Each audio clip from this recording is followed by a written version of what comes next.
Things. All well here. Yes, sir. Just 30 seconds and we will start, sir. Yes, yes.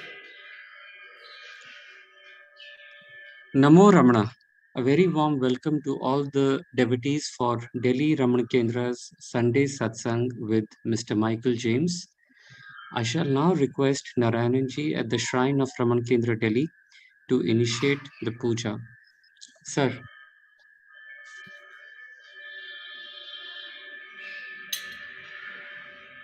ओम अच्युताय नमः, ओम आनंदाय नमः, ओम गोविंदाय नमः।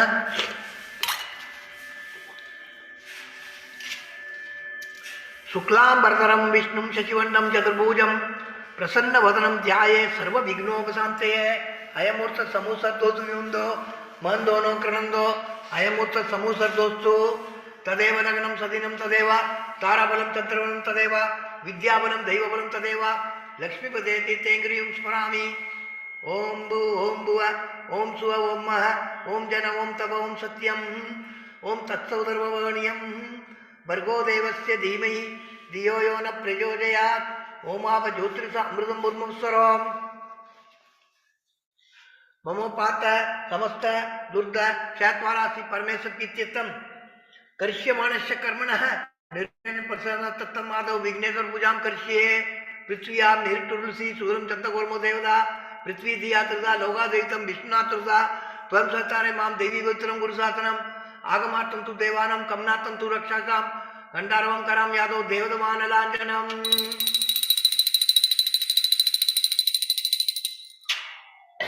ममोपात समस्त दुर्ग क्षयत्वारासि परमेश्वर प्रीत्यर्थं निर्बन्ध सिद्ध्यर्थं माधव विघ्नेश्वर पूजां करिष्ये। गणानां ता गणपतिगुं अवामहे कविं कवीनामुमस्तोत्रमं ज्येष्ठराजं ब्रह्मणां ब्रह्मणस्पद आरुष्टुण्डुमुसीसादनम् अस्मिन् दरिद्रं बिम्बे महागणपतिं ध्यायामि महागणपतिम् आवाहयामि।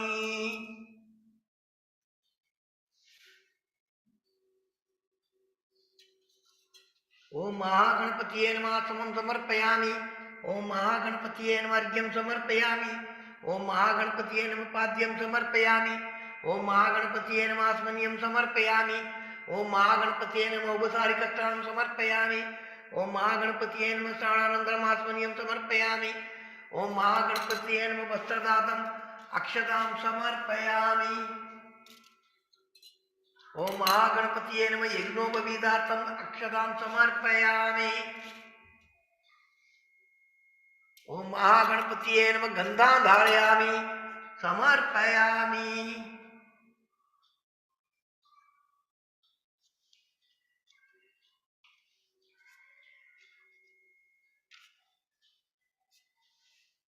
ओम महागणपतिये नमः गन्धोपरि अक्षतां समर्पयामि। ओम महागणपतिये नमः अलङ्करणार्थम् अक्षतां समर्पयामि। ओम महागणपतिये नमः हरिद्रा कुङ्कुमं समर्पयामि।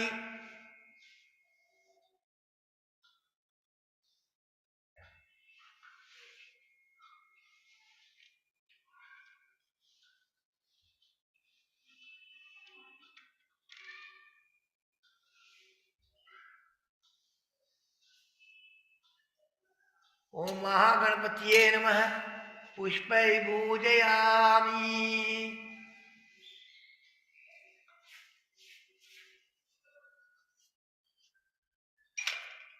ओम सुमुखाय नमः ओम एकदन्ताय नमः ओम कपिलाय नमः ओम गजकर्णकाय नमः ओम लंबोदराय नमः ओम विघटाय नमः ओम विघ्नराजाय नमः ओम विनायकाय नमः ओम धूमकेतवे नमः ओम गणाध्यक्षाय नमः ओम बालचंद्राय नमः ओम गजाननाय नमः ओम वक्रतुंडाय नमः ओम शूर्पकर्णाय नमः ओम एरंबाय नमः ओम स्कंदपूर्जवाय नमः ओम सिद्धविनायकरे नमः ओम शंकरमोक्ष विनायकरे नमः ओम मातुपुर विनायकरे नमः ओम महागणपतिये नमः नानाविध परिमलपत्र पुष्पाणि समर्पयामि।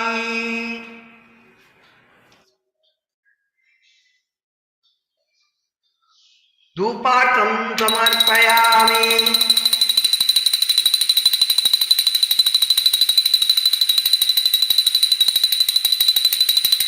दीपार्थं समर्पयामि।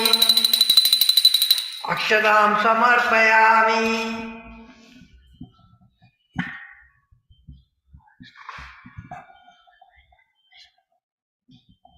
ओम भूर्भुवस्सुः तत्सवितुर्वरेण्यं भर्गो देवस्य धीमहि धियो यो न प्रचोदयात्।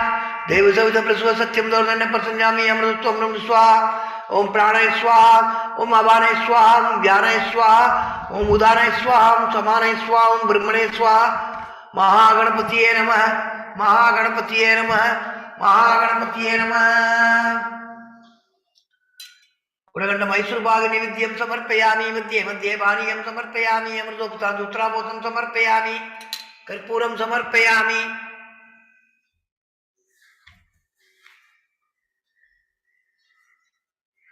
नमो नमो गणेशाय नमस्ते विश्वरूपिणे निर्विघ्नं कुरु मे कार्यं नमामि तत्त्वजानन अगजानन पद्मार्कं गजाननं महार्निशम् अनेकदन्तं भक्तानाम् एकदन्तम् उपास्महे। वक्रतुण्ड महाकाय सूर्यकोटि समप्रभ निर्विघ्नं कुरु मे देव सर्वकार्येषु सर्वदा।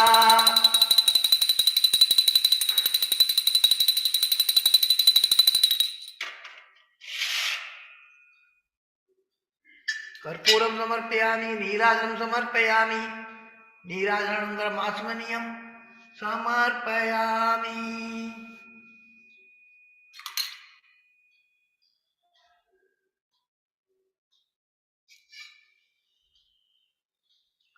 वक्रतुण्ड महाकाय सूर्यकोटि समप्रभ निर्विघ्नं कुरु मे देव सर्वकार्येषु सर्वदा। गणपति प्रसादं शिरसा गृह्णामि। ओम व ओम भुव ओम सुव ओम मह ओम जन ओम तप ओम सत्यम ओम तत्सवितुर्वरेण्यं भर्गो देवस्य धीमहि धियो यो न प्रचोदयात्। ओम ज्योतिर्समृद्धं कुर्मस्वरम्। अमोपात समस्त दुर्दशा त्वारासी परमेश्वर पित्यत्तम सुबे शोभने मूर्ते आद्य ब्रह्मण द्वितीय परार्थे त्रिवेदे वराहकल्पे वैवस्वत मन्वन्तरे अष्टाविंशतितमे कलियुगे प्रथमे पादे जम्बूद्वीपे भारतवर्षे भरतखण्डे मेरो दक्षिणे पार्श्वे सगाप्ते अस्मिन् वर्तमाने व्यावावृके प्रभादिना षष्ट्या संवत्सराणां मध्ये शुभकृतनाम संवत्सरे उत्तरायणे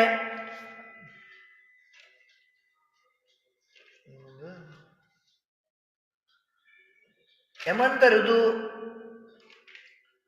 मकर मासे कृष्णपक्षे चतुर्थ्यां उपदितौ भानुवासर युक्तायां स्वाति नक्षत्र युक्तायां शुभ नक्षत्र शुभ योग शुभ कर्ण एवं गुण विशेषण विशिष्टायां अस्यां सप्तमी तिथियां शुभतिथौ मम जन्मापाप जन्मप प्रति एतच्चनपर्यन्तं मध्ये संभावितानां सर्वेषां पापानां सत्य अभिनवार्थं सहकुटुम्बानां क्षेमसद्धर्य वीर्य विजय आयुरारोग्य ऐश्वर्यनाम अभ्युद्यर्थं समस्त मंगलाभ्यर्थं समस्त दुर्दोपशान्त्यार्थं रमण महर्षि प्रसादेन ज्ञानवैराग्य सिद्ध्यर्थं श्री रमण महर्षि पूजां करिष्ये तदंगम कलश पूजां च करिष्ये।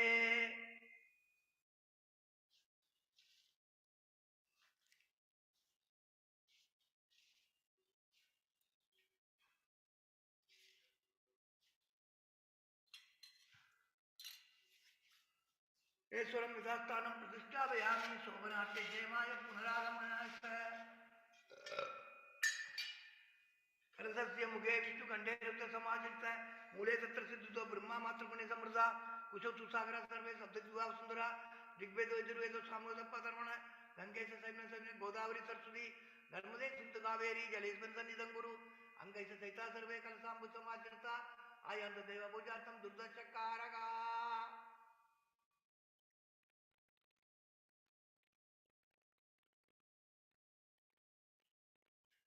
तंबूरा सागरोत्पन्नो विष्णु विष्णु करे देव से पूजित देव जी प्रार्थने नमोस्तुते देवो देवालय प्रोक्त जीवो देवस्नानन अंजान निर्माल्यं स्वयं भवने पूजये। ओम सकल गुणात्म शक्तियुक्ता योग पीडात्मने नमः आधार शक्तिये नमः मूल प्रकृतिये नमः आदिवराय नमः आदिगुरुमाय नमः अनंताय नमः पृथ्व्यै नमः आदित्यादि नवग्रह देवताभ्यो नमः दश दिक्पालेभ्यो नमः गुरुर्ब्रह्मा गुरुर्विष्णु गुरुर्देवो महेश्वरा गुरुर्साक्षात् परं ब्रह्म तस्मै श्री गुरवे नमः। ओम अस्य श्री प्राणप्रतिष्ठा मंत्रस्य ब्रह्मा विष्णु महेश्वरा ऋषिर्गजित सामधर्माणि संतांसि सकल जगत स्थिति संहारकारिणी प्राणशक्ति परादेवता आम बीजम हरिम शक्ति क्रोम कीलकम प्राण प्रतिष्ठापने विनियोग आम अंगुष्ठाभ्याम नमः हरिम तर्जनीभ्याम नमः क्रोम मध्यमाभ्याम नमः आम अनाभिभ्याम नमः हरिम घनिष्ठिकाभ्याम नमः क्रोम करतलपुष्ठाभ्याम नमः आम हृदयाय नमः हरिम शिरसे स्वाहा क्रोम सिगाय वचट आम कौसायम हरिम नेत्रदाय वचट क्रोम अस्त्रदाय पट पूर्व दिग्बंध ध्यानम रक्तांबोधिस्त बोधोलिस तरुणसुरकराब्जे पासं गोदंड मिक्षुत्व मणिगुण पंचमाणा विप्राण सुखवालंत निर्दिताप्यपिनुतोरुट्या देवी बाला गौरना बहुसुगरी प्राण शक्ति परान ओम हरिं क्रोम क्रोम हरिं हम यम रम लम वम सम सम्म हम सत्वम स्वम हम स अस्यामूर्तो जीवदुष्टदो अस्यामूर्तो सर्वेन्द्रियाणि वांग मनस्व सत्सत्वत्र जीव्या प्राणवाक् पाणिपाद वायुपुष्टानि या कस्ति स्वस्ति सुगम सुरम दृष्टन्तु स्वाहा।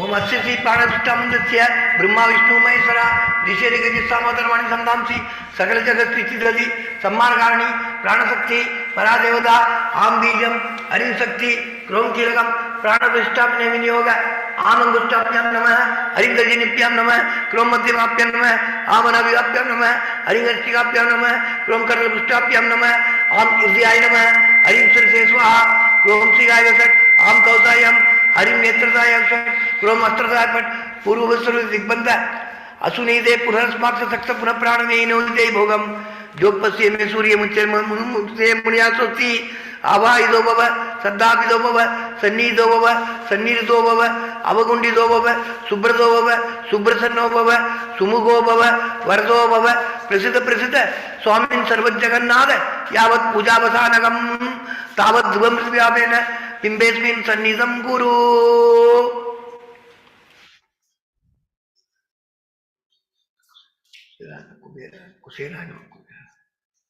अरुणाचल रमणाय रमणाय रमणाय आत्याय मुर्गावन।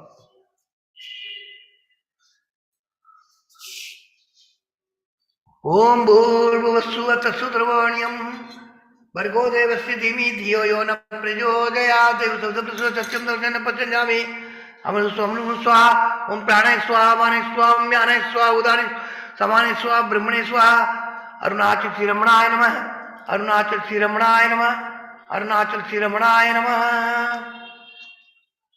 कोडगंड इनुपुपण्डं दीपं समर्पयामि मध्ये मध्ये पानीयं समर्पयामि अमृतोपसंस्त्रापोषं समर्पयामि नीराजनं समर्पयामि नीराजनं आसमनीयं समर्पयामि।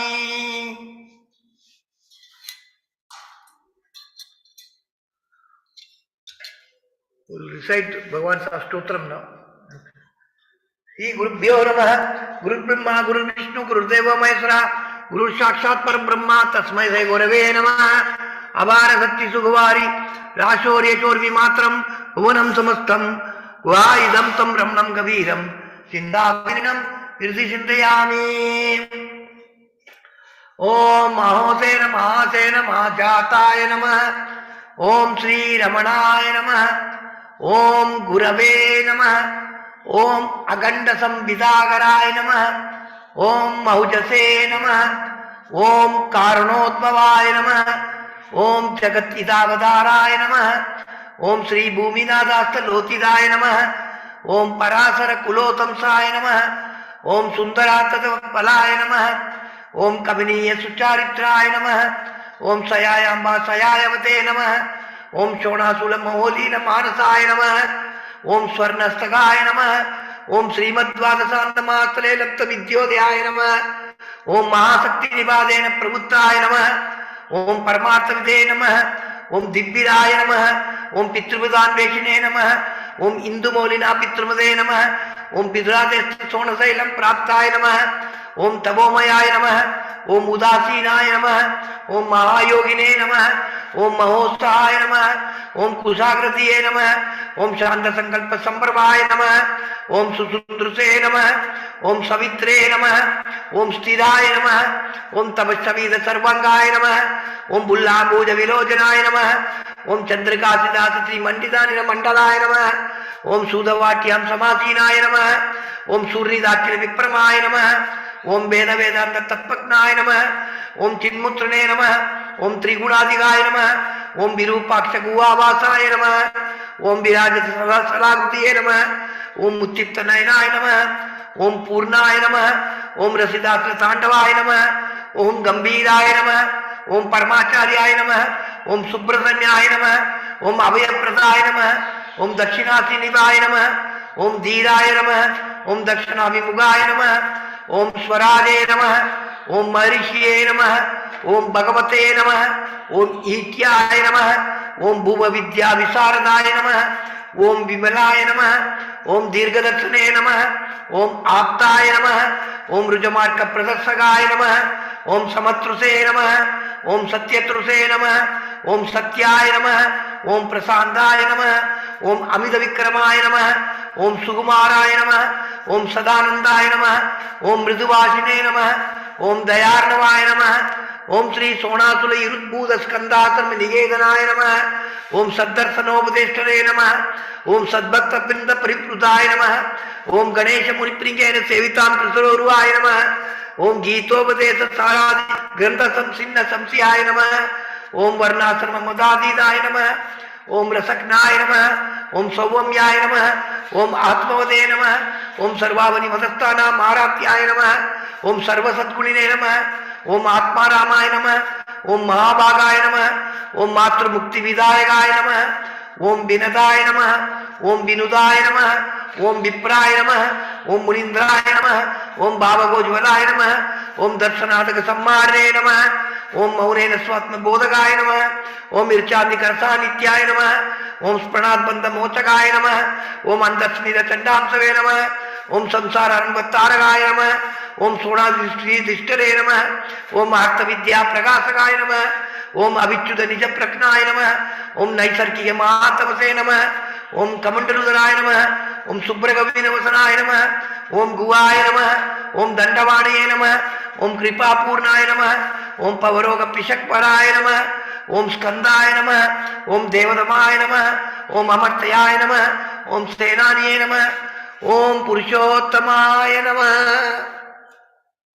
ओम नमो भगवते श्री अरुणाचल श्री रमणाय नमः, ओम नमो भगवते श्री अरुणाचल श्री रमणाय नमः, ओम नमो भगवते श्री अरुणाचल श्री रमणाय नमः, ओम नमो भगवते श्री कार्तिकाय नमः, नमो भगवते श्री मुरुगाय नमः, ओम नमो भगवते श्री वल्ली देवाय नमः, ओम नमो भगवते श्री सुब्रमण्याय नमः, ओम नमो भगवते श्री स्वामीनाथाय नमः, ओम नमो भगवते श्री दक्षिणामूर्तिये नमः, ओम नमो भगवते श्री नटराजरे नमः, ओम नमो भगवते श्री भैरवरे नमः, ओम नमो भगवते श्री नंदीमहेश्वराय नमः, ओम नमो भगवते श्री शिव पार्वतीये नमः, ओम नमः शिवाय नमः, ओम नमः शिवाय नमः, ओम नमः शिवाय नमः, ओम शिवाय नमः, ओम शिवाय नमः, ओम शिवाय नमः।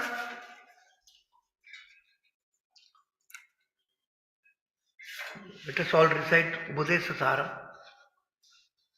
कर्तुराज्ञया प्रापदे फलम कर्म गिम्बरम कर्म दज्जडम कृति महददो पदन्न कारणम फलम शाश्वतम गद निरोधगम ईश्वरार्पितम नेचयागृदम सिद्धशोधगम मुक्ति साधगम कायवाङ्मन कार्यमुत्तमं भूजनं जप चिन्तनं क्रमात् जगतैसदी युक्तसेवनम् अष्टमूर्तिभृत् देवपूजनम् उद्यमस्तवा दुज्जमन्दद सिद्धजं जप ध्यानमुद्गमम् आज्यधारया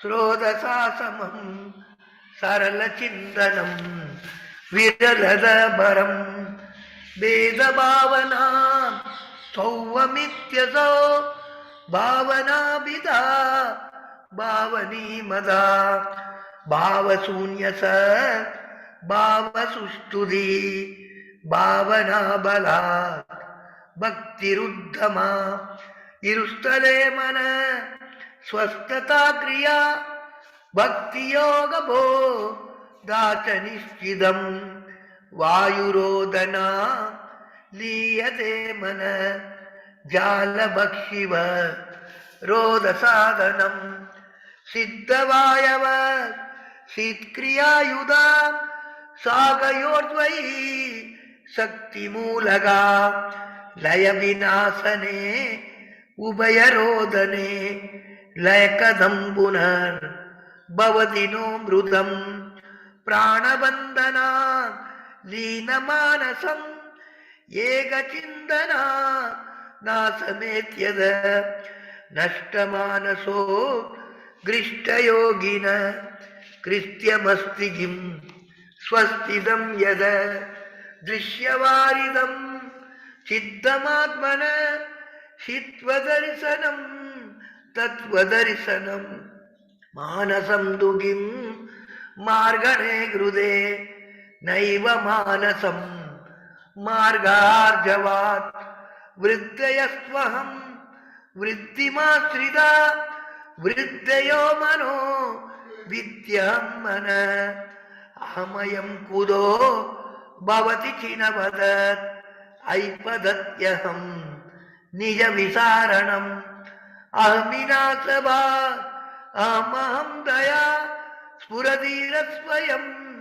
परमपूर्णस इदमहं वदा अभिक्यमन्वहम् अहमिलीनके अप्यल्यसत्तया विक्रयेन्द्रिय प्राणदीदम नामसे कसत् दज्जनं सस सत्वभासिका शित्ववेदरा सद्दया इचित् सिद्धयायहम् ईशजीवयोर्वेषदीपिता सत्स्वभावदो वस्तु केवलं वेशानद स्वात्मदर्शनम् ईशदर्शनं स्वात्मरूपत आत्मसंस्थिति स्वात्मदर्शनम् आत्मनिर्द्वयात् आत्मनिष्ठना ज्ञानवर्जिता अज्ञानयेन चेत् ज्ञानमस्ति किं नादुमन्दरं किं स्वरूपमे आत्मदर्शने अव्यया भवा पूर्णसि सुगं बन्धमुक्त्यदी तं वरं सुगं विन्दधीयै इवस्तु दैविग अहमभेदगं निजविभानगं महति तं तभो रमणवागियं महति तं तभो रमणवागियं महति तं तभो रमणवागियम् Arunachal रमणाय Arunachal रमणाय Arunachal रमणाय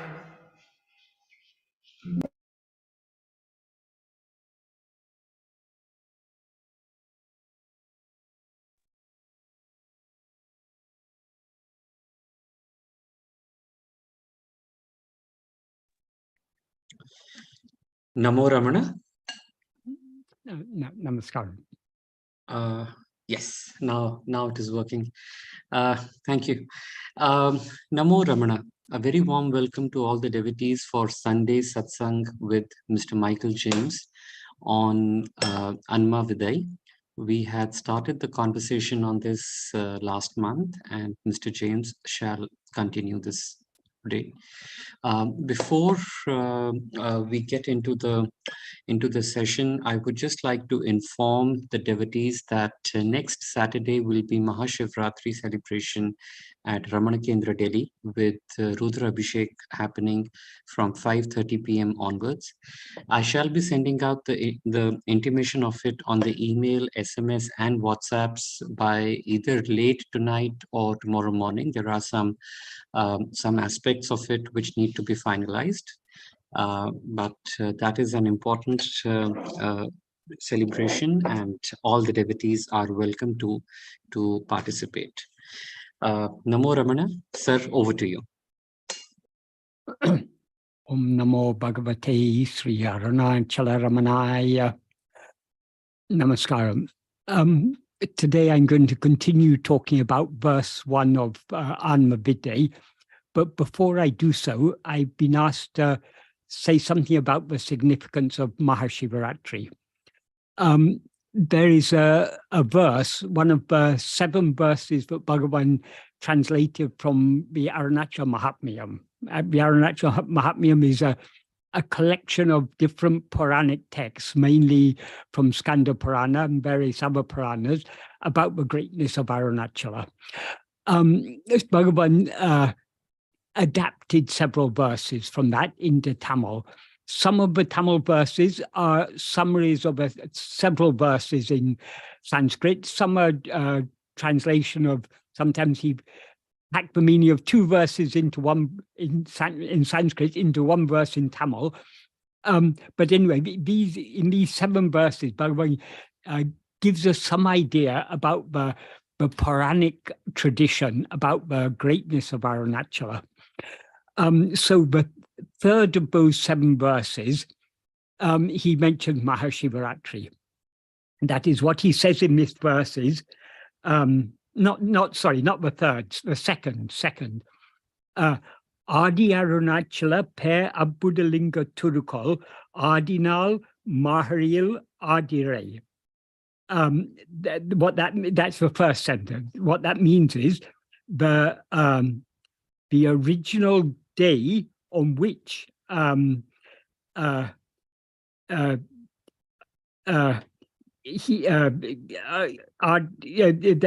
which he is referring to Lord Shiva, took the wonderful, the Abbudalinga, the wonderful, extraordinary linga form of Arunachala. Adi Arunachala means the original Arunachala. Per Abbuddha, that is the great and wonderful linga form. The day on which he took that form is Margaril Adire. It's that is the festival of Tiruvadurai in the Tamil month of Margari. That's the Adra star in the month of Margari. On the day that is called Adra Darshanam. The significance of that day, that is the day when Arunachala first appeared as a column of fire between Brahma and Vishnu. That column of fire is what we now see as Arunachala. And he starts his verse with the word Adi, because Arunachala is the Adi Linga Sarupa. It's the original Linga form. That is the custom of worshipping Shiva in the form of Linga originated from this column of fire that appeared between Brahma and Vishnu, and that later took on a subdued form as the form of Arunachala. So Arunachala is the Adi Linga Swarupa, the very original Linga. That's why he says Adi Arunachala, Per Abbuddha Linga. That's all a description of a Linga. It's the original Linga. It's the Arunachala Linga. It's the great Linga. It's the Abbuddha Linga. It's the wonderful Linga. So that's all the description of that Linga, but it's Arunachala. And the day on which Lord Shiva first took that form is the day of the Adra star in the month of Margari, the festival that in Tamil is known as Tiruvadurai. Bhagavan was actually born during the Tiruvadurai celebration. That is in Tiruchuri, where Bhagavan was born. The celebrations were just concluding. and Lord Shiva and his consort Sahaya Bali, they were re-entering the temple at the conclusion of the festival. At that moment, Bhagavan was born in a small house just beside the temple, overlooking the temple. It was an extremely auspicious time Bhagavan was born. It was not actually during the Ardra star. Bhagavan was born during the Punarvasu star, because the star had changed, but it was still during the festival. So it was near the conclusion of that festival, Bhagavan was born in this world. So the same day that Arunachala first appeared as a column of fire, he appeared in human form as our Bhagavan Ramana, our beloved Sadguru, who is Arunachala himself. So that's the first half of this verse. But then he goes on, at Jyotiarum Isane Mal Munna Amara Etivari Pattanal Masi Shivaratri Amatru. What that means is the day on which Mal means Lord Vishnu and other Amara, other gods worshipped the Lord Isan, that means Lord Shiva, who had risen in the form of that light. That day on which they worshipped him is Masi Shivaratri Yamatru. Masi is the name of a month. Every month, actually, there is a Shivaratri. The 13th waning moon every month is a Shivaratri, but this is Mahashivaratri, the great Shivaratri in the month of Masi. So on this great Shivaratri, Shivaratri means the night of Shiva. So of all that occurs 13 times a year, because there are 13, that is, the moon goes through 13 phases each year. So, but of all the Shivaratris, the great one is the Masi Shivaratri, because that is the day when Brahma and Vishnu searched. Brahma went flying upwards in the form of a swan to find the top of the column. Vishnu, being very humble, took the form of a boar and burrowed down to find the feet. He wasn't, that is in that story, what Brahma and Vishnu represent in that story.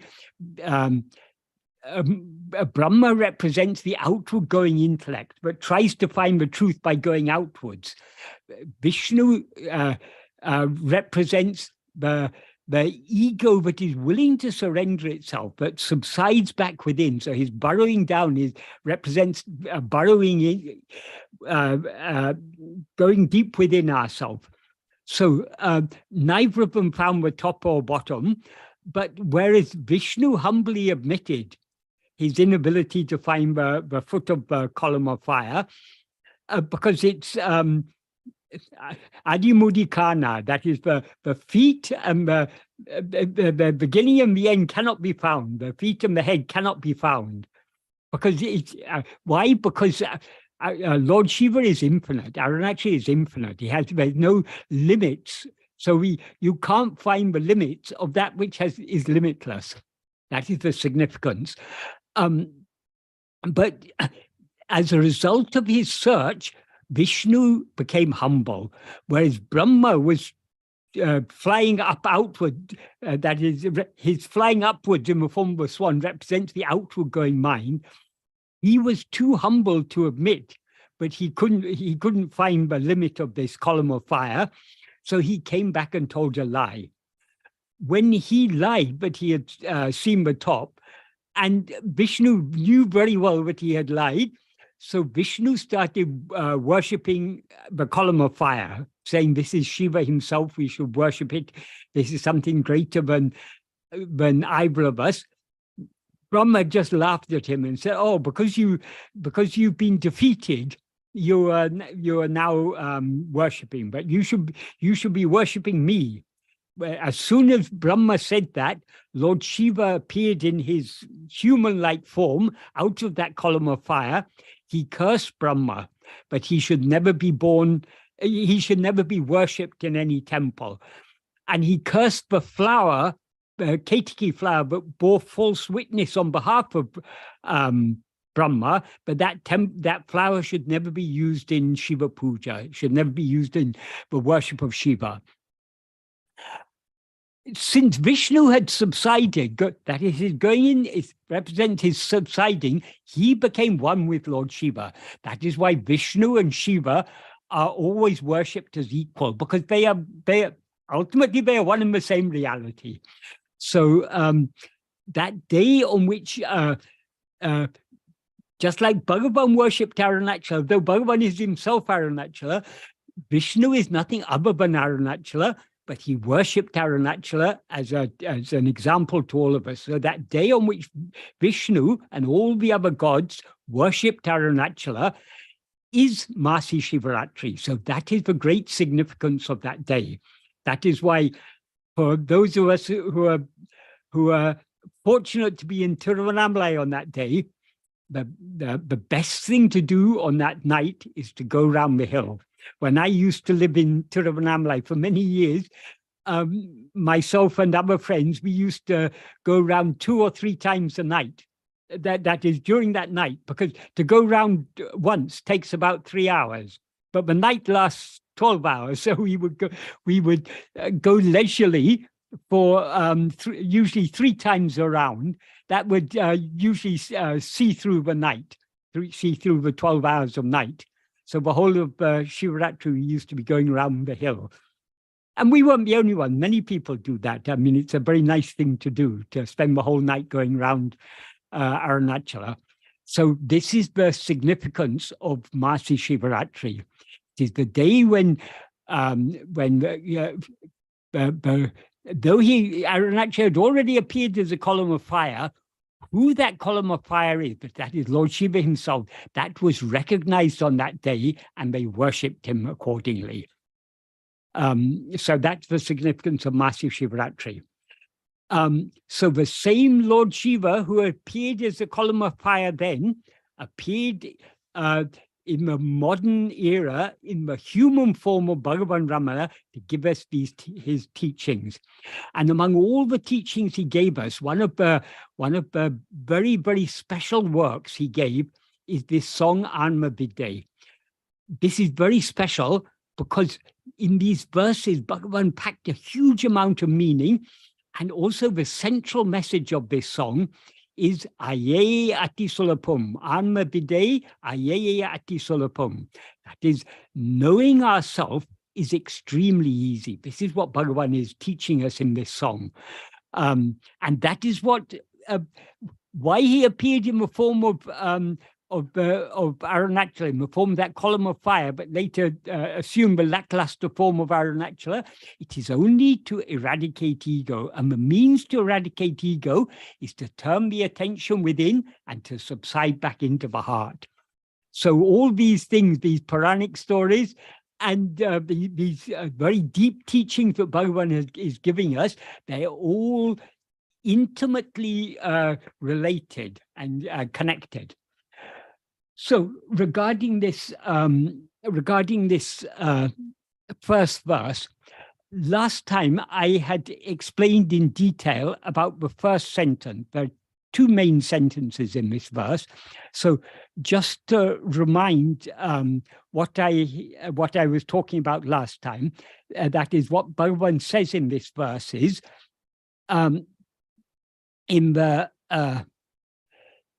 in the first sentence, he says, May I Nirantaram Tan Ayadu or Tan Nayadu, it can be split in either of 2 ways, Irindadavam, Hoyam Udumbu Ulahum May I Muletu Erum. What that means is, though oneself exists incessantly and indubitably as real, the body and the body and world, which are unreal, arise sprouting as real. So that's the first sentence that I explained in detail last time. Then the second sentence is, when the second sentence he says, sorry, hoi mei a ninevu, that means thought which consists of unreal darkness, or the unreal thoughts that consist of darkness. We can take it either way. It doesn't make any difference. That the thoughts are darkness, and the thoughts and the darkness are both unreal. Anuvum viyadu, in such a way that it doesn't arise or away. When the unreal thought ceases or subsides, or ceases is probably the best word here. When the unreal thought ceases in such a way that it doesn't, it won't revive even an anu, even an atom, even the slightest amount, when it subsides or ceases in such a way that it can never again revive. Maya idea belly, in the space, in the heart space, which is real, or which is pervaded with reality, which is the embodiment of reality, we can say. Vayon means the sun. Swayam Atma Vilangame. So what that means is, when unreal darkness pervaded thought is dissolved, Dungilavemi can mean dissolved or ceases, without reviving even an iota, in the reality pervaded heart space, oneself, the sun, will certainly shine by oneself. What this implies is, when thought, which is pervaded by or full of unreal darkness, the darkness of self-ignorance, that is, namely ego, which is the cause for the appearance of body and world, is dissolved without reviving even an iota. In other words, what that means is, it is dissolved in such a manner that it does not ever revive even an iota. When that happens, in the heart space, which alone is real, oneself, who is the sun, the sun here, Vayon, implies the sun of pure awareness. So oneself, who is the sun of pure awareness, will certainly shine by oneself, or that is the word for swayam. Swayam can mean by oneself, or spontaneously, or of one's own accord. And when that happens, Bhagavan continues, Iral adangame, but darkness will cease. Ida odungame, suffering will end. Imbum pongame, happiness will surge, will surge forth, will well up and surge forth in the heart. Because what we actually are is happiness. So when thought ceases in such a way that our real nature shines forth, that happiness will well up in the heart, because that happiness itself is our real nature. So the whole verse, if we take the whole verse, including the implications, so this is an explanatory paraphrase. Well, the literal meaning of the whole verse is, though oneself exists incessantly and indubitably as real, the body and world, which are unreal, arise sprouting as real. When unreal darkness pervaded thought is dissolved without reviving even an iota, in the darkness pervaded heart space, oneself, the sun, will certainly shine by oneself. Darkness will cease, suffering will end, happiness will surge forth. Therefore, extremely easy. Anma Viddai extremely easy. So if we paraphrase it slightly to bring out more of the implied meaning, what this implies is, though oneself exists incessantly and indubitably or imperishably as real, the body and world, which are unreal, arise sprouting as if real. when the world which is pervaded by or full of unreal darkness, the darkness of self-ignorance, namely ego, which is the cause for the appearance of the body and world, is dissolved without reviving even an iota. In other words, when it is dissolved in such a way, in such a manner, but it does not revive even an iota, in the heart space, which alone is real, oneself, who is the sun of pure awareness, will certainly shine by oneself, spontaneously or of one's own accord. Darkness, which means self-ignorance in the form of ego, will thereby cease, suffering will end, and happiness will surge forth. Therefore, extremely easy, extremely, Anma Viddai, extremely easy. So this is the meaning of the whole verse. So regarding the first two sentences, what is the connection between the first sentence, in which Bhagavan is talking about the unreal body and world appearing as if real, and the second sentence, in which he doesn't mention the body and world at all directly, he just mentions unreal thought ceasing. So what is the connection between the body and world and thought? Well, what is the logical connection between these two verses, these two sentences? The answer lies in what Bhagavan taught us on so many occasions. But this body and world are nothing but thoughts. In other words, they're nothing but mental impressions, mental phenomena. They exist only in the mind. They have no existence independent of the mind. So in Nana, in the fourth paragraph, Bhagavan says, if we remove all thoughts and see, there's no such thing as mind. So no such thing as world. Sorry. He said, if one removes all thoughts and sees, there's no such thing separately as mind.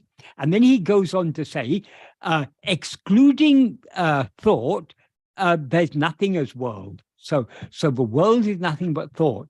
And he says even more forcefully the same idea in the 14th paragraph of Nana.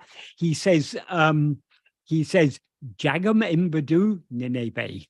That means what is called the world is only thought, it's nothing but thought. So this whole world it's a mental fabrication. It exists only in the mind, like a dream.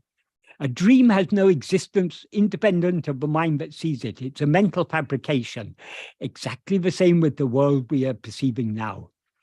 So, as I say, last time I discussed in detail the first sentence. So now I'll continue talking about the second sentence. The body and world are just thoughts. So when all thoughts cease, there is no body or world, but only the fundamental awareness I am. This is the implication of the second sentence. In the main clause of the first sentence, he says, the body and world, which are unreal, arise sprouting as if real. So what is the seed from which they sprout? In other words, what causes them to appear and seem real? The seed or cause is thought. As he implies indirectly in this second sentence, when unreal darkness-pervaded thought is dissolved without reviving even an iota, even an atom, that means, in the reality-pervaded heart space, oneself, the sun of pure awareness, will certainly shine by oneself. Oi mea nenebu anavum wiadu odingadave means when unreal darkness-pervaded thought is dissolved without reviving even an iota, in which wiadu is a negative adverbial participle that means not reviving or without reviving, which in this context implies in such a manner that it does not ever revive. So anubhum viyadu, without reviving even an iota, is an emphatic way of saying it's an emphatic way of saying forever. Therefore, when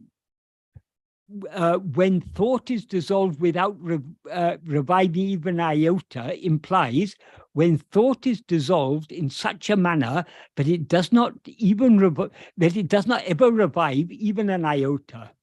So the dissolution of thought is what he is referring to here.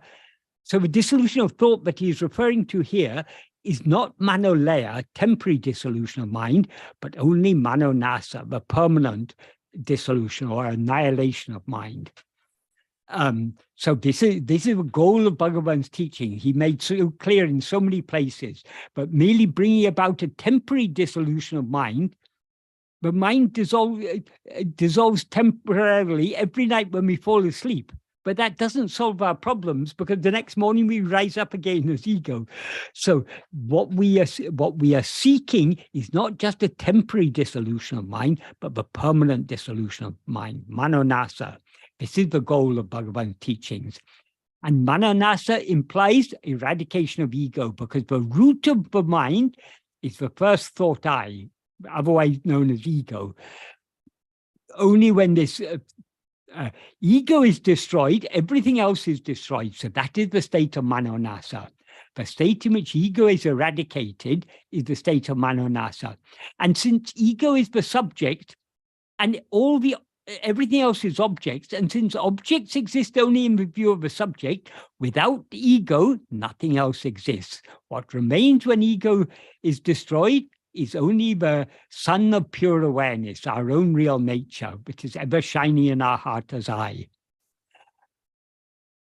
Since the unreal appearance of body and world is what obscures our awareness of ourselves as we actually are, and since thoughts are the seeds from which this appearance sprouts, when all thoughts are dissolved in such a manner that they can never arise again, what will then remain shining all alone is our own real nature, Atma Swarupa, the bright sun of pure awareness, as he says in this second sentence, and as he explains in more detail in the following portion of the fourth paragraph of Nana. That is in the first 2/3 or so of this paragraph. What Bhagavan says is, Manam embadu Atma Swarupatilulla or Adisaya Shakti.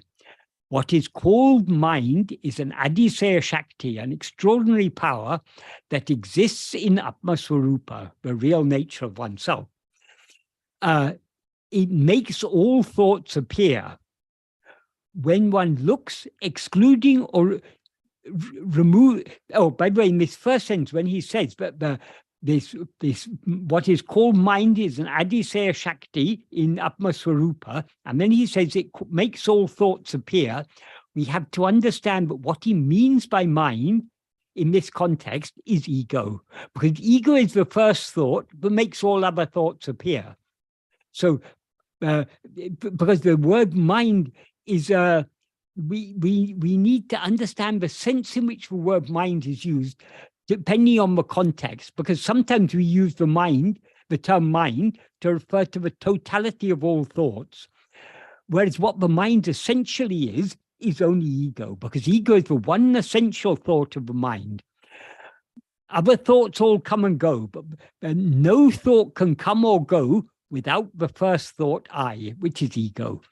So so Bhagavan often referred to ego as mind, because what the mind essentially is only ego. So what is called mind is an Adisaya Shakti that appears in Atma Swarupa. It makes all thoughts appear. That is, what is it that projects all thoughts? It is only the mind. It is only ego, that is. Then he goes on to say, when one looks, excluding or removing or putting aside all thoughts, solitarily, there is not any such thing as mind. Therefore, thought alone is the swarupa, or very nature of the mind. And then he goes on to say, this is where he connects it with the world. Excluding thoughts, there is not separately any such thing as world. So there's no world other than thought, is what he means. In sleep, there are no thoughts, and consequently there is also no world. In waking and dream there are thoughts, and consequently there is also a world. Just as a spider spins out thread from within itself and again draws it back into itself, so the mind makes the world appear or projects the world from within itself and again dissolves it back into itself. When the mind comes out from Atma Swarupa, the world appears. Therefore, when the world appears, Swarupa, one's own real nature, does not appear. And when Swarupa appears or shines, the world does not appear. Here, Bhagavan uses the analogy of the spider spinning the thread out of itself and again withdrawing it back in. This is an analogy that is used in one of the Upanishads. But in the Upanishads, it is implied that it is Brahman that spins out the world from within itself and again draws it back into itself. Whereas what Bhagavan says here, it is mind or ego that does so. So is this a contradiction between what is said in the Upanishads and what is said by Bhagavan? No, it is not. Because Brahman as Brahman doesn't do anything. It doesn't project this world. It just remains as it is. It's only in the form of mind or ego that Brahman projects this world. So because the world is, as Bhagavan said, it's just a dream. And the dream exists only in the view of the dreamer. So who is the dreamer? The dreamer is ego or mind. So it's only ego or mind that has projected this world. And if ego investigates itself to find out who am I, if it seeks to know its own reality, it will find that what it actually is Brahman. So it is Brahman in the form of ego that projects the world, not Brahman as Brahman. As Brahman, it is just summa irupudu, just mere being. It doesn't do anything. It's only in the when we rise as ego, we project and perceive this world. That's why he says, therefore, when the world appears, Swarupa does not appear. When Swarupa appears or shines, the world does not appear. Why is that? So long as we see the world, we who see the world are ego. That is, it's only when we take ourselves to be a body, but we see a world. So the world appears because we've risen as ego. And ego is what obstructs our knowledge of our own real nature, our knowledge of Swarupa. Because as ego, our real nature is just I am. As ego, we're always aware I am, but we're not just aware I am. We're aware I am this person, I am this body, I'm such and such a person. So ego is what prevents us knowing ourselves, and it's the very nature of ego to always know a world. So long as we know a world, that means we who know the world are ego. And because we are as ego, we can never know ourselves. So it's only by turning our attention back within, away from the world, as Bhagavan says in verse 16 of Upadesha, Veli videngale vittu, leaving external phenomena, manam tan oli uru ordale undipara, unmei unichayam undipara. That means letting go of external phenomena, the mind knowing its own form of light alone is real awareness. In the Sanskrit version, he says, drisya bharitum. That means withdrawn from the drisya, from the objects. Chittam atmanaha chitva darshanam. The chitta, the mind, knowing its own chitva, its own nature as awareness, that alone is tattva darshanam. So in order to know ourselves as we actually are, in order to have swarupa darshanam or tattva darshanam, the mind needs to be withdrawn from all phenomena, all the world, and turn back within to see its own real form of light. In other words, the light of pure awareness, I am. So we can't see the world and see our real nature at the same time. Either we see what we see here means be aware of ourselves as we act. Either we're aware of ourselves as we actually are, or we're aware of the world. What the world actually is nothing but Atma Swarupa. But so long as we see it as world, we are not seeing it as Atma Swarupa. Because Atma Swarupa is one and formless, pure awareness, whereas the world is consists of many forms. So long as we see the one as many, we are not seeing the one as it actually is. So long as we see the formless as so many forms, we are not seeing the formless as it is. So to continue, what we see as the world, therefore, and consequently as the body also, is only thoughts. As he points out in the 5th sentence of this paragraph, Ninevugale tabitu, jagam endru or porol anyamai ile.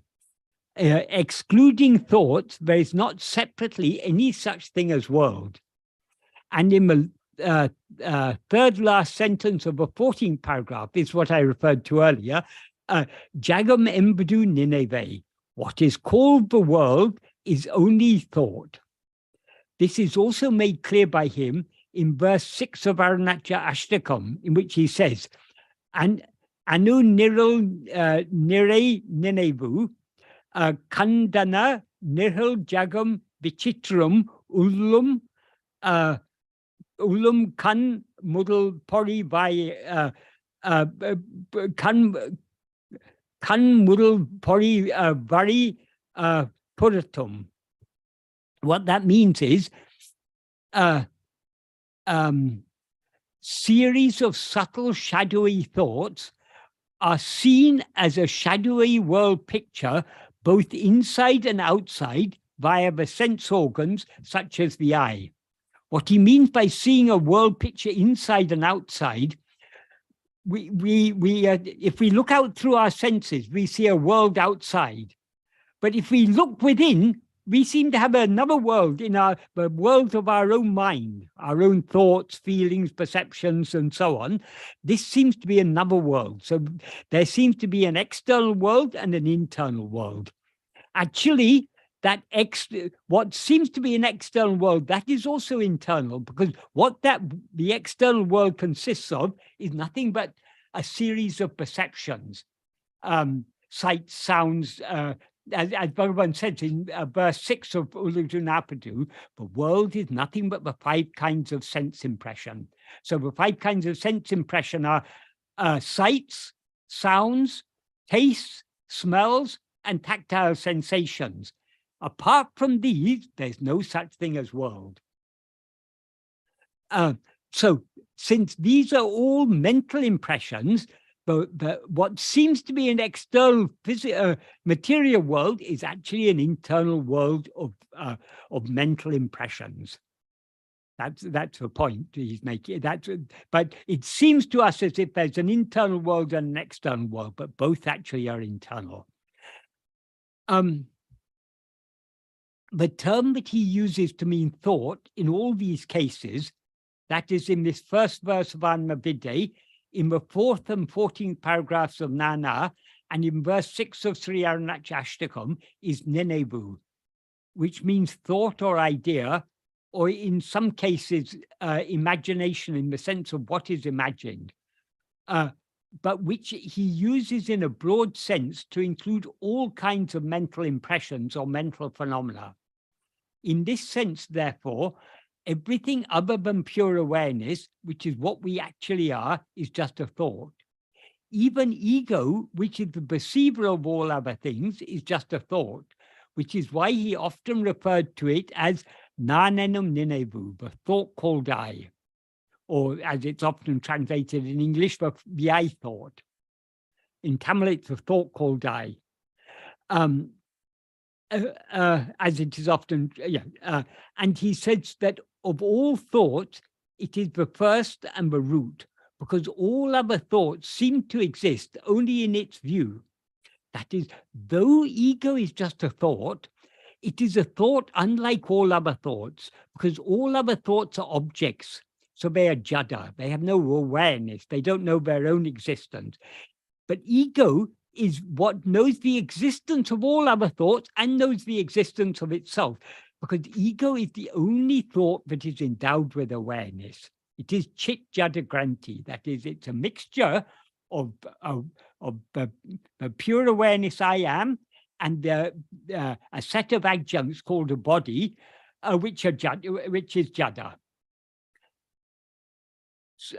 So why does he say the world is nothing but thoughts?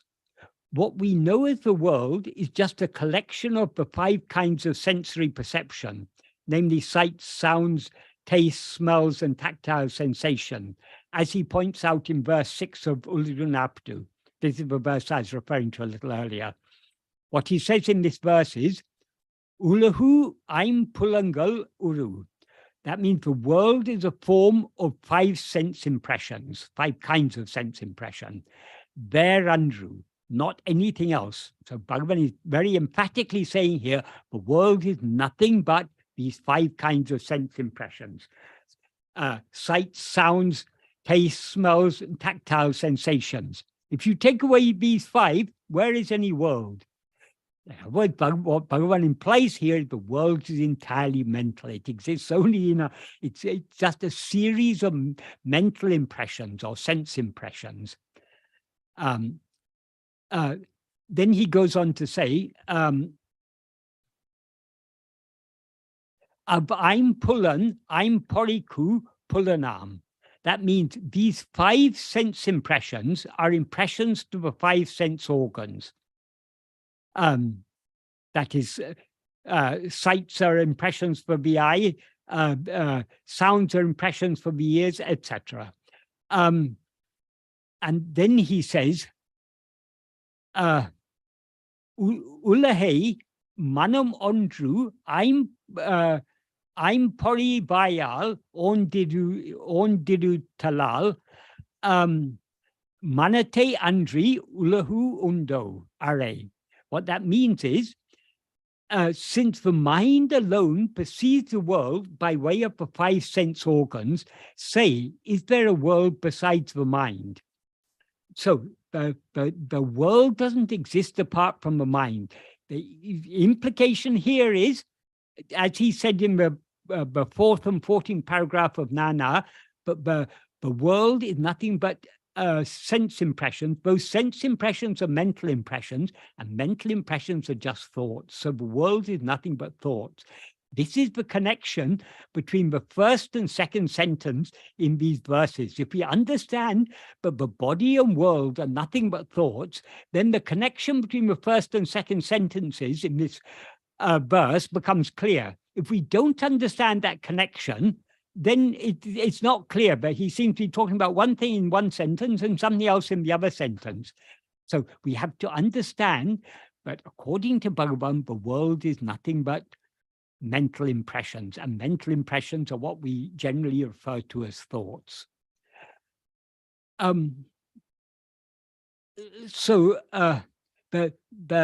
we paraphrase the meaning of this verse 6, what verse 6 of Uludunapdu, what Bhagavan implies in this verse is, the world is a form composed of 5 kinds of sense impressions, namely sights, sounds, tastes, smells, and tactile sensations, not anything else.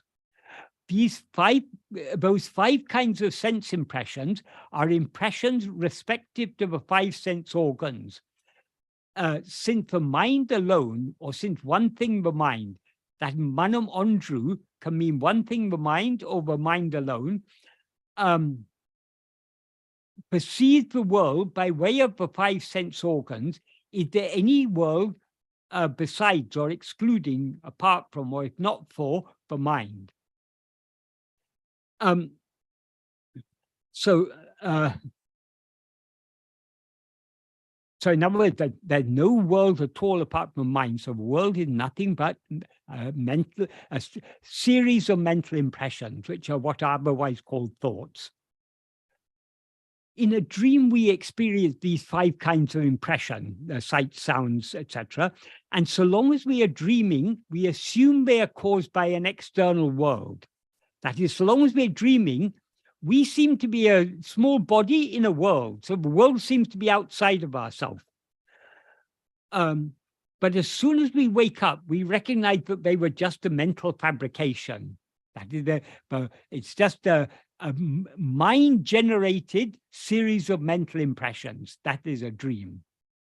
Why then should we assume that the sense impressions we experience in our present state are anything other than a mental fabrication? Why should we assume that they are caused by an external world? Other than these 5 kinds of sense impression, we have no evidence or even indication of the existence of any external world. But since we know from our experience in dream that our mind can fabricate such sense impressions without any external cause, they are no evidence that our mind,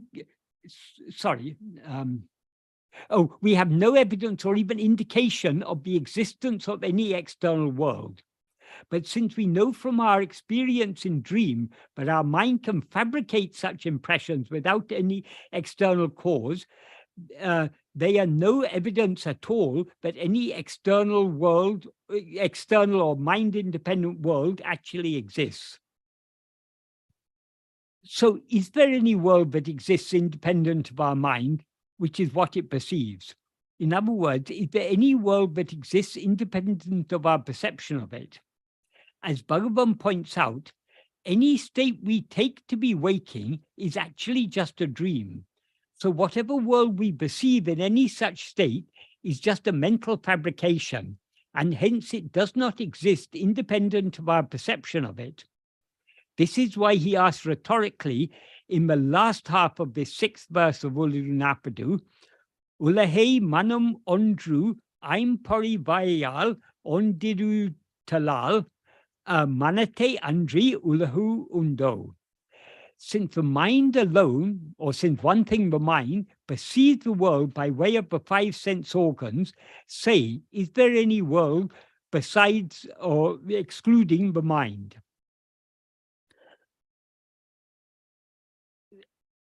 Sight, sounds, taste, smells, and tactile sensations are mental impressions because they are impressions perceived only in and by the mind.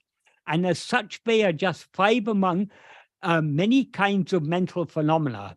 So since mental phenomena of all kinds are what Bhagavan means by ninevu, or any other term that he uses to mean thought or idea, he says that what is called the world is nothing but thoughts. Just as a dream is perceived by the mind, just as a dream is perceived in the mind by the mind, any world that appears is perceived in the mind by the mind. So though the world seems to be a collection of physical phenomena, it is actually just a collection of mental phenomena. In other words, it's just a collection of thoughts. As ego or mind, our nature is to assume that all phenomena that currently seem to be physical exist independent of our perception of it, of them. Even while we are dreaming, we assume that all the seemingly physical phenomena that we are then perceiving exist independent of our perception of them. Because of this natural tendency of our mind, we generally distinguish physical phenomena from mental phenomena. But what seems to us to be physical phenomena consist only of a collection of sense impressions, namely sights, sounds, tastes, smells, and tactile sensations, which are actually just mental impressions. So as Bhagavan points out, all phenomena are actually mental, and hence they are just thoughts. In other words, whatever is perceived or experienced by the mind, either as an object or as the subject, which means everything we're aware of other than our fundamental awareness, I am, is mental. So it is just a thought. Therefore, when thoughts do not rise, no phenomena appear, and hence there is no world, nor there's no world nor any body. A body a world and likewise a body seems to exist only when thoughts arise. This is why he points out in the fourth paragraph of Nana, what we saw earlier, tukatil ninevu galile, jagamum ille. That means in sleep there are no thoughts and there is also no world. The implication, and consequently there's no world. That's the implication. Consequently isn't actually there, but it's implied there. Jagra swapnangalil ninevugal ulla jagamum undu. In waking and dream, there are thoughts, and consequently there is also a world. Though we assume in waking and dream that the world continues to exist, even when we are asleep, we have no real evidence that this is the case. So what Bhagavan points out in these two sentences is what we actually experience. A world seems to exist only when there are thoughts, as in waking and dream. And when there are no thoughts, as in sleep, no world seems to exist. So in other words, since we have no evidence that any world actually exists, all we can say about the world is it seems to exist. To whom does it seem to exist? To me. So the world has no existence independent of our perception of it. That's the point Bhagavan is emphasizing. Since other thoughts exist only in the view of ego, which is the darkness of self-ignorance, they sprout only from this darkness, which is unreal, so they are composed of nothing but unreal darkness. This is explaining what Bhagavan, he referred to thoughts as poi mei a. Poi means unreal, mei means darkness, and a means pervaded, or consisting of. So what remains when all thoughts cease?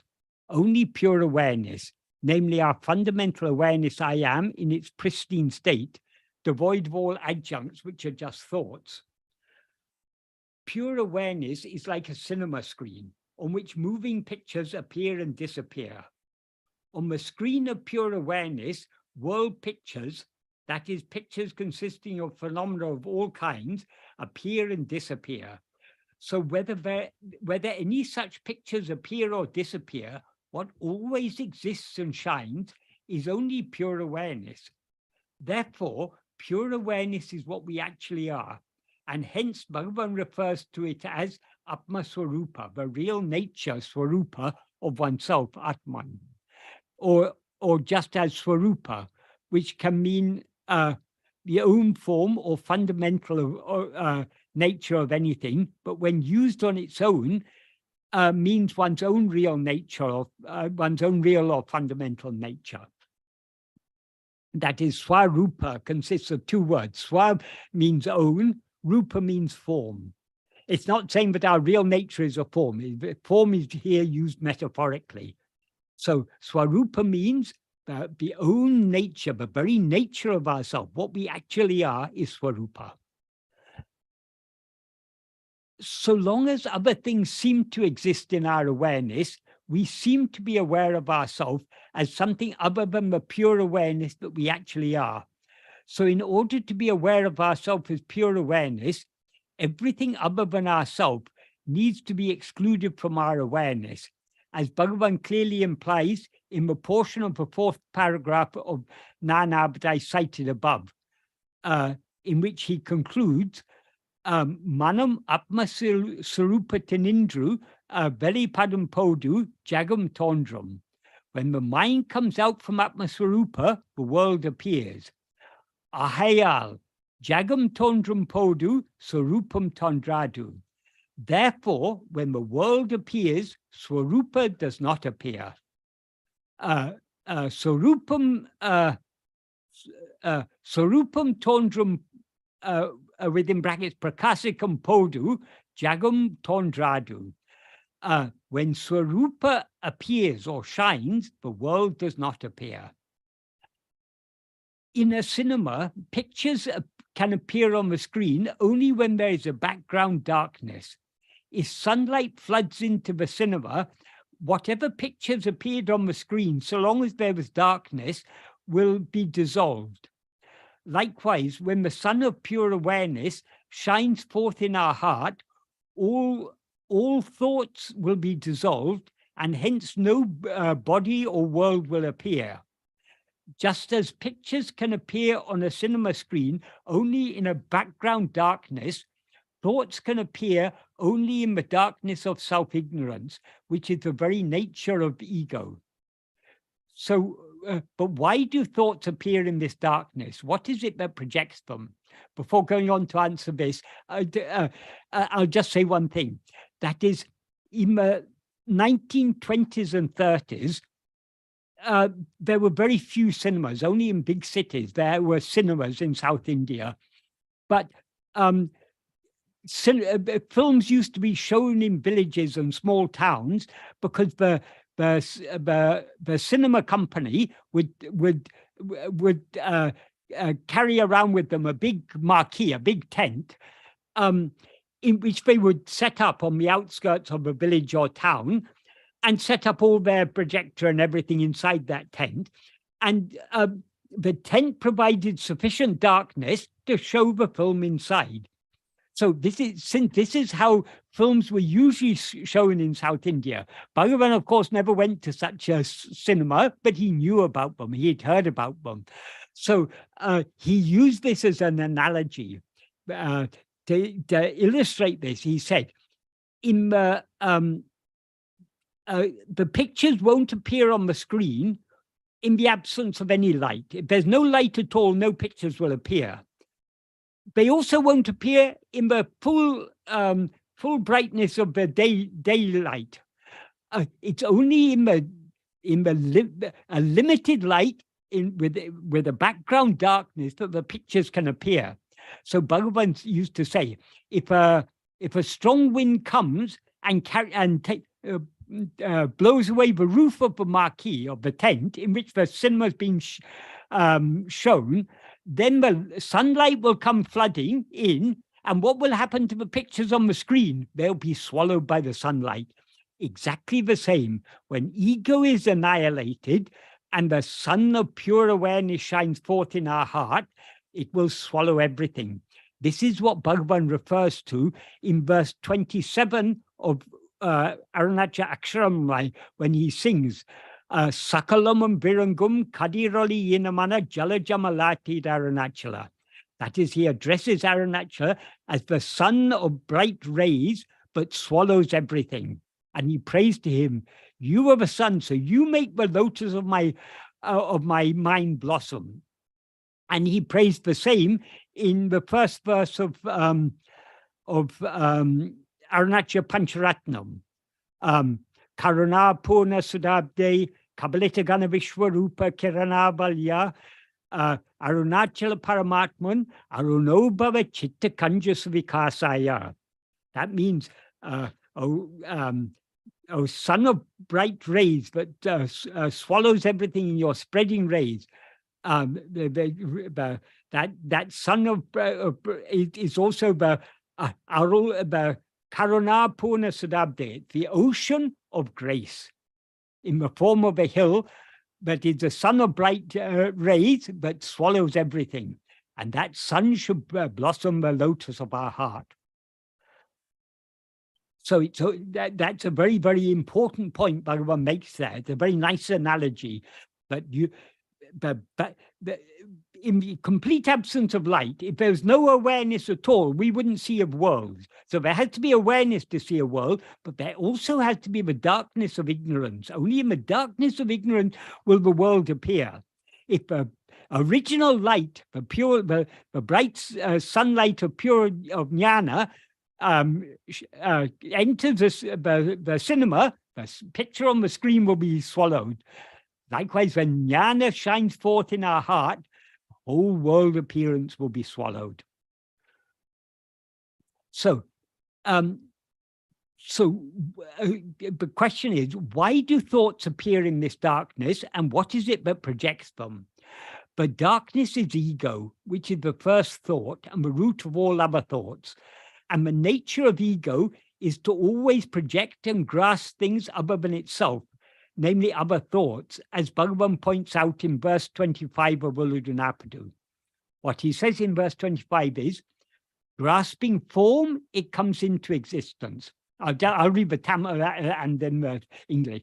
Urupatri undam, grasping form, it comes into existence. Urupatri nikkam, grasping form, it stands. Urupatri undu mika ongam, grasping and feeding on forms, it grows abundantly. Uruvittu urupatram, leaving form, it grasps form. That is the very nature of the mind, is to always be grasping form. It cannot come into existence without grasping form. It cannot stand without grasping form, and it cannot flourish without grasping form. So if it leaves one form, it'll grasp another form. It's constantly grasping form. That's the nature of the mind or ego. But then he says, most importantly, Hedinal otum pidicum. If sought, it will take flight. That is it. If instead, ego is now looking outwards, grasping so many other things, but instead of trying to grasp forms, which are things other than itself, if it tries to grasp itself, if it turns its attention back within to see who am I and tries to grasp hold of itself, it will take flight. That means it'll subside and dissolve back into its source.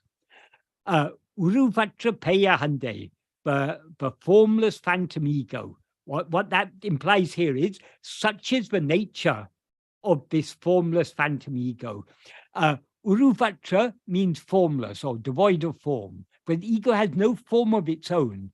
So it can't, that's why it cannot come into existence without grasping form. As soon as it rises, it grasps the form. It projects and grasps the form. So it's formless because it's got no form of its own. And pei means an evil spirit or a phantom. It's an evil spirit or phantom because it's got no substance of its own. It borrows the form of a body, and it borrows its substance, its existence and its awareness from Sat-Chit. So Sat-Chit is the I am portion of ego. The body is the adjunct portion. So as ego, we're always aware of ourselves as I am this body. What is real is only I am. The body is unreal. When the two are conflated together, the I am is Chit, the body is Jada. So the conflation of these two is what is called Chit Jada Granti, the not binding the Chit and the Jada together. And it's only in the view of this ego that but everything else seems to exist, because as soon as we rise as ego, we project a body which we take as ourself. We continue grasping that body in order to endure, and then through the five senses of that body, we project this world, and our mind is constantly going out grasping this and that. Since ego is a formless phantom, whatever forms it grasps are things other than itself. So what Bhagavan means by uru, or form, in this context is objects or phenomena, which are what are called vishayas in Sanskrit, and which are all just thoughts. Therefore, since ego cannot rise, stand, or flourish without grasping and feeding on vishayas, the very nature of ego is to have vishaya vasanas, inclinations, vasanas, to grasp and feed on phenomena, vishayas. Therefore, since ego is itself the darkness of self-ignorance, Vishaya vasanas arise and reside in this darkness. And so long as it exists, it will be filled to a greater or lesser extent with them. That is, ego is not the Vishaya vasanas, but having Vishaya vasanas is the very nature of ego. The vasanas are just inclinations. Whose inclinations are they? They are ego's inclinations. So ego is not its inclinations, but it's its nature to have these inclinations. Vishaya vasanas are the seeds that sprout as and dislikes, which develop into desires, aversions, attachments, fears, and so on, which in turn give rise to all other thoughts and phenomena. So without the darkness of self-ignorance, which is the abode in which all the Shaya vasanas arise and flourish, no thoughts would appear. This is why in the second sentence of this first verse of Anma Viddai, he describes thought as poi mei a ninevu, unreal, darkness pervaded thought. Poi means unreal or false. Mai means darkness, and in this context implies the darkness of self-ignorance.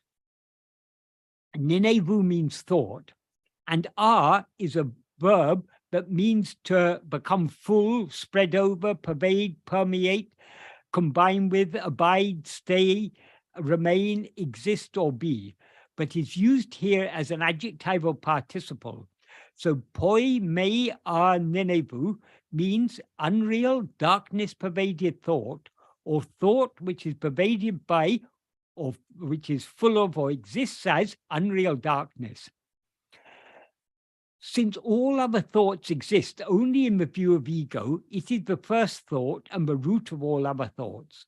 Therefore, since ego is the darkness of self-ignorance, all thoughts sprout only from this darkness. So they are not only pervaded by darkness, but are themselves composed of nothing but darkness. What is real is only the light of pure awareness I am, which is what we actually are. So the darkness of self-ignorance is entirely unreal. And since it is only from this darkness that all other thoughts are born, and in this darkness that they seem to exist, they are likewise entirely unreal. Therefore, unreal darkness is the very nature of all thoughts, and hence of the body and the entire world, which are just thoughts in the sense they are nothing other than mental impressions.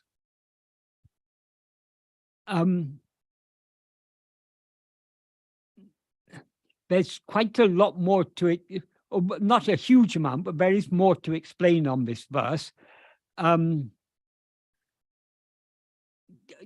Does anyone have any questions, or shall I try and finish my explanation of this verse today? Sir, there is one question from Rajat ji on YouTube, which I have shared in the chat window, and I shall read that out. Okay, right, thank you. Quote, what is the lotus bud an analogy for in the first verse of Arunachal Pancharatnam? Unquote. Okay, good question. That is, the heart or mind is compared to a lotus bud. The very immature mind, the very impure mind is like a very hard lotus bud. But as on any one day, in a lotus pond, there will be many lotus buds. But on any one day, only a few of them will blossom. But though the others don't blossom, they are gradually being matured by the sunlight. And so they're beginning to blossom, and in other words, they're being prepared for the day when they blossom fully. So what Bhagavan says in that verse, in the Tamil version, he says very nicely. He says,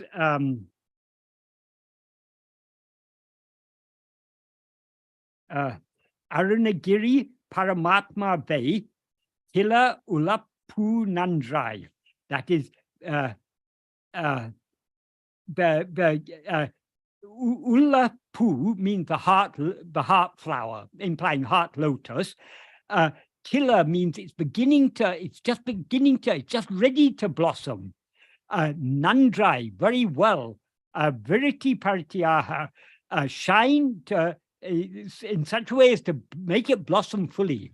That is, my heart lotus is already beginning to blossom with love for you, but only by your grace can it blossom fully. So this is a very nice analogy Bhagavan uses of this lotus bud. But as I say, the very immature mind is like an immature lotus bud. It will be a long time till it blossoms. But every day when the sun rises, its light will be falling on that lotus blossom, and slowly, slowly, slowly, it will be inward changes are taking place, but are making it ready to blossom. In this way, grace is working in the heart of each and every one of us. Even if we're not yet ready to blossom, it is doing its work. It is preparing the ground to make us ready to blossom. And when we are fully ready, then it will blossom us fully. It will blossom. The lotus bud will blossom. That is, our heart will open, and like the cinema.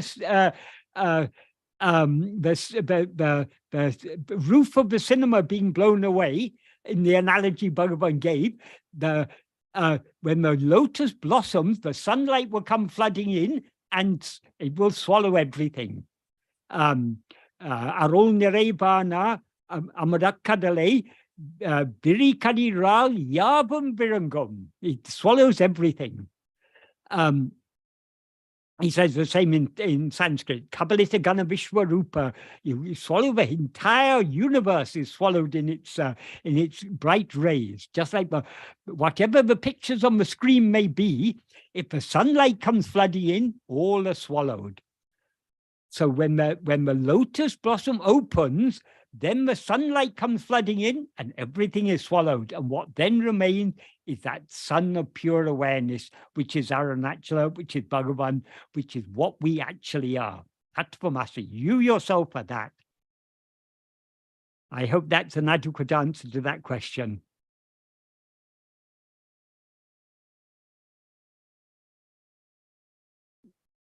So I don't think there's quite time to finish verse 1 today, so we shouldn't hurry. This Anma Viddai is a very, very deep work.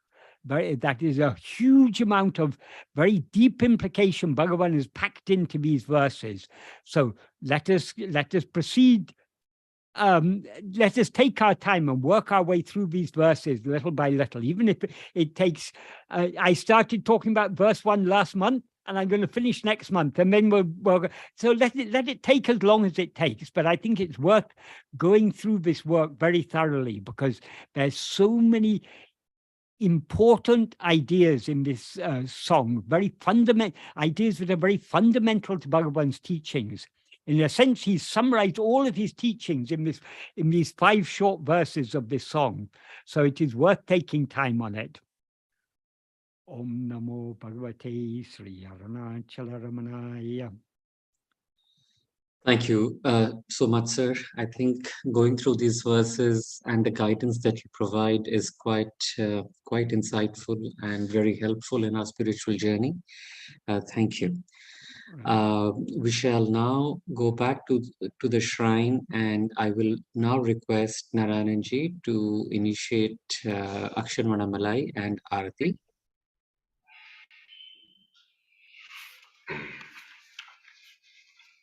அருணாச்சலவரற்கேற்ற அக்ஷர மணமாலை சாற்ற கருணாகர கணபதியே கரம் அருளி காப்பாயே. அருணாச்சல சிவ அருணாச்சல சிவ அருணாச்சல சிவ அருணாச்சலா அருணாச்சல சிவ அருணாச்சல சிவ அருணாச்சல சிவ அருணாச்சலா அருணாச்சலமென அகமே நினைப்பவர் அகந்தை வேறறுப்பாய் அருணாச்சலா. அழகு சுந்தரம் போல் அகமும் நீயும் முற்று அபிநமாயிருப்போம் அருணாச்சலா.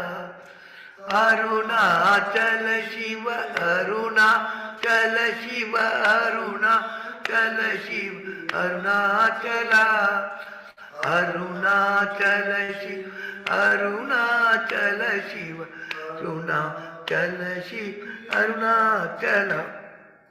அகம்புகுந்தீர்த்துன் அககுகை சீரையாய் அமர்வித்ததென்கொல் அருணாச்சலா ஆரு காயனை ஆண்டனை அகற்றிடு கிலம் பழித்திடும் அருணாச்சலா அருணாச்சல சிவ அருணாச்சல சிவ அருணாச்சல சிவ அருணாச்சலா அருணாச்சல சிவ அருணாச்சல சிவ அருணாச்சல சிவ அருணாச்சலா இப்பழித்த உனையே நினைப்பித்தாய் இனி யார் விடுவார் அருணாச்சலா ஈன்றிடும் அன்னையின் பெரிதருள் புரிவோய் இதுவோ உனதருள் அருணாச்சலா அருணாச்சல சிவ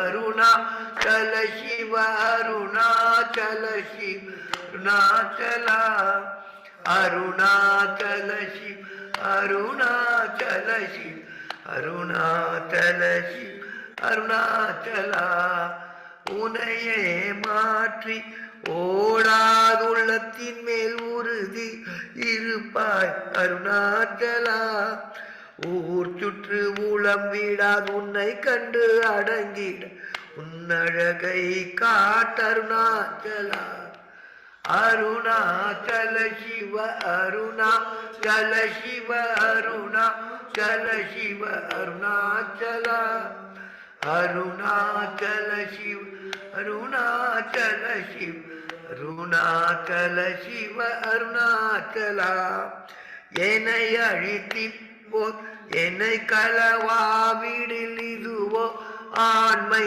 அருணாச்சலா ஏன் இந்த ஊரக்கம் என்னை பிறர் இழுக்க இது உனக்கழகோ அருணாச்சலா அருணாச்சல சிவ அருணாச்சல சிவ அருணாச்சல சிவ அருணாச்சலா அருணாச்சல சிவ அருணாச்சல சிவ அருணாச்சல சிவ அருணாச்சலா ஐம்புல கள்வர் அகத்தினில் புகும்போது அகத்தில் இலையோ அருணாச்சலா ஒருவனாம் உன்னை ஒளித்தேவர் வருவார் உன் சூதே இது அருணாச்சலா அருணாச்சல சிவ அருணாச்சல சிவ அருணாச்சல சிவ அருணாச்சலா அருணாச்சல சிவ அருணாச்சல சிவ அருணாச்சல சிவ அருணாச்சலா ஓங்காரம் பொருள் உப்புயர்வில்லை உனையார் அறிவார் அருணாச்சலா அவ்வை போலெனக்குன் அருளை தந்து என்னை ஆழ்வது உன் கடன் அருணாச்சலா அருணாச்சல சிவ அருணாச்சல சிவ அருணாச்சல சிவ அருணாச்சலா அருணாச்சல சிவ அருணாச்சல சிவ அருணாச்சல சிவ அருணாச்சலா அருணாச்சல சிவ அருணாச்சலா அருணாச்சல சிவ அருணாச்சலா அருணாச்சலம் வாழி அன்பர்களும் வாழி அக்ஷரமண மாலை வாழி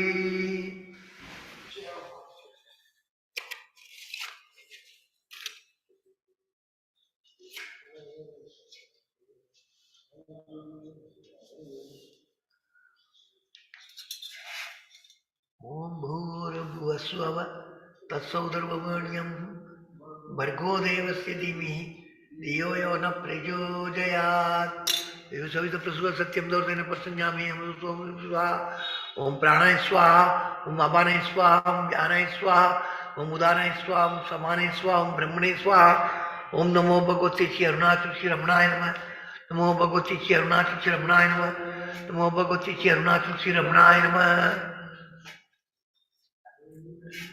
शिवपार्वती नमः शिवपार ओम नमः शिवाय नमः शिवपार्वती नमः ओम नमः शिवाय नमः शिवाय नमः शिवाय नमः. கொடங்கண்ட வெள்ளாவில் मैसूरुपाकनिवेद्यं समर्पयामि, मध्ये मध्ये पानीयं समर्पयामि, अमृतोपचारोत्तरामोसं समर्पयामि, नीराजनं समर्पयामि, नीराजनानन्तरम् आत्मनीयं समर्पयामि। पूगीबलसमायुक्तं नागवल्लीतलिवर्तं कर्पूरसूर्यं संयुक्तं प्रतिगृहीतां कर्पूरनीराजनं श्रीरमणमहर्षिः समर्पयामि।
पुष्पं वेद पुष्पवान् प्रजावान् पुष्पान् भवति चन्द्रमावां पुष्पं पुष्पवान् प्रजावान् भवति वेद अमृतं वेद आयुधवान् भवति अज्ञातरे नित्यानयेके अमृतत्व मानसु परेण नाहं नीतं गुहाय विप्राजते दत्तते यो विशन्ति वेदांत विज्ञानते नित्यतार्थ संज्ञान योगा तदे शुद्ध सत्त्वा ते ब्रह्मलोके तु परान्धकाले परामृतात् परिमुच्यन्ते सर्वे तरं विभावं परमेष्वभूतं तत्पुण्डरीकं पुरमत्य तकुंसलं तत्रावित्तगरमकगरं दिशोगं तस्मिन् यदन्तद्वादित्यं यो वेदान्तोऽसुरं प्रोक्तो वेदान्तस्य प्रतिष्ठितः तस्य प्रकृतिलीनस्य परसमहेश्वरः मंत्रपुष्पं समर्पयामि। ओम तत्सत्कृपामस्तु। हरि ओम। अरुणाचल अरुणाचल रमण। ओम नमः शिवाय। ओम नमः शिवाय। ओम नमः शिवाय।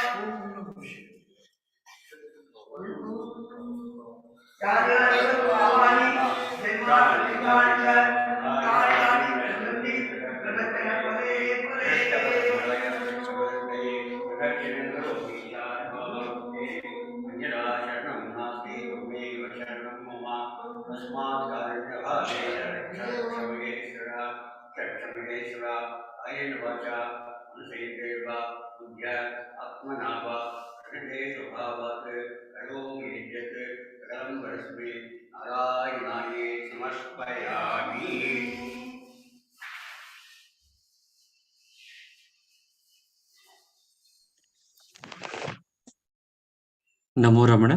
This brings us to the closure of today's satsang with Mr. Michael James. We shall meet Mr. James next month on the second Sunday. I shall again announce we will be observing Mahashivratri and performing Rudra Abhishek on Saturday, the 18th of February from 5:30 p.m. I shall be sending out the email, the WhatsApp, and SMS messages by tomorrow. There are some fine details left to be fine-tuned. So once those are done, the messages shall be sent out. All the devotees are very much welcome to join in the Rudra Abhishek. Namo Ramana.